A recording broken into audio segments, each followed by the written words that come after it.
ఇది చాలా చిన్న విషయము. మీరు సొంత ఇల్లు అదృష్టరత్నంతో నెరవేరుతుందా అనేది. సొంత ఇల్లు ఎందుకు ఈజీగా నెరవేరుతుందంటే అదృష్టరత్నానికి 5 మెయిన్ లక్షణాలు ఉంటాయి. ఫస్ట్ లక్షణం ఏంటంటే అది పెట్టుకున్న వాళ్ళు ఎవ్వరు వాళ్ళ జీవితంలో అద్దెంట్లో ఎప్పుడు అప్పు చేయరు. ఫస్ట్ లక్షణం. రెండోది జీవితంలో బేరమాడరు.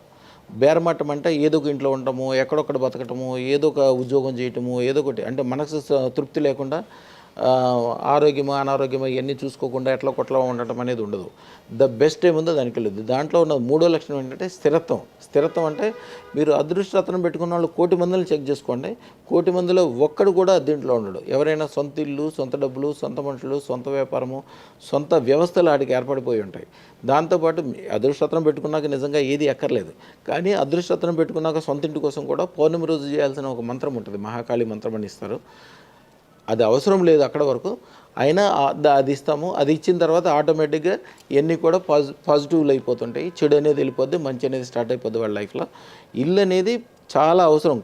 కొంతమంది లెక్కేస్తారు మా జాతకం ప్రకారం 40 సంవత్సరాల దాకా ఇల్లు కట్టకూడదండి. అట్లా కాదు.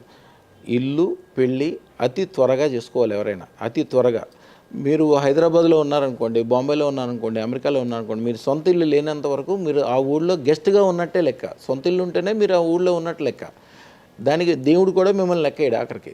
అదృష్టరత్నం ఉన్న చోట సొంత ఇల్లు అనేది కామన్ విషయం. అది మనం సెపరేట్గా దానికోసం సెపరేట్గా ఏం చేయక్కర్లా. అది అదృష్టరత్నం పెట్టుకున్న వాళ్ళు ఎవరినైనా చూడండి, 1,00,00,000 మందిలో ఒక్కడు కూడా దీంట్లో ఉండడు. ఎవరైనా సొంత ఇంట్లోకే చేరుకుంటారు. శుభం భూయాత్.